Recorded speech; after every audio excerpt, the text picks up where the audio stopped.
بسم الله الرحمن الرحیم. زما نام ډاکټر نور فراز دی او زه کارډیالوجي ډپارټمنټ LRH کې د ډاکټر په حیثیت سره کار کوم.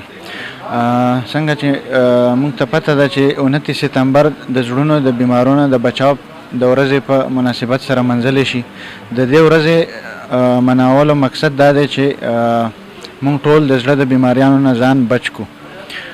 د زړه بیماریانو نه د ځان بچ کولو لپاره مختلف قسم احتیاطي تدابیر دي. په هغې کې چې زه کوم باره کې خبره کوم هغه دی د سیګرټو څکل. سیګرټو څکل چې کوم دي دا د زړه د بیمارو دپاره یو اهم او ډېر خطرناک عمل دی.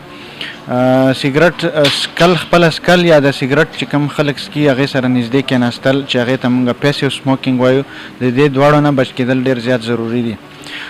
دې وجې نه موږ ټول چې کوم څوک هم هغه که صحتمند دي یا چاته د زړه بیماریانې دي هغې ته د نن ورځې نه دا عهد کول پکار دي چې موږ سیګرټ پرېږدو.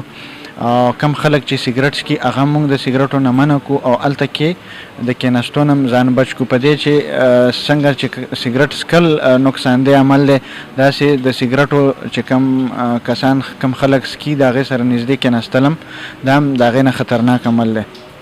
نو موږ له کوشش پکار دی چې دې سیګرټو څکلو نه ځان بچ کړو.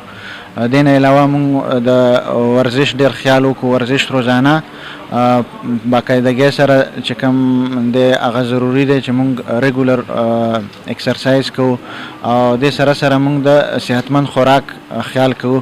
په خوراک کې چې کوم دی ډېر زیاته چربي، لحمیات چې څه ته وایي، یا غوښې شولې، یا دې نه علاوه چې کوم خواږه څیزونه دي د هغې نه موږ کوشش وکړو چې کم نه کم مقدار کې واخلو او صحتمند خوراکونه د فروټو زیات استعمال وکړو، سبزیانو زیات استعمال وکړو.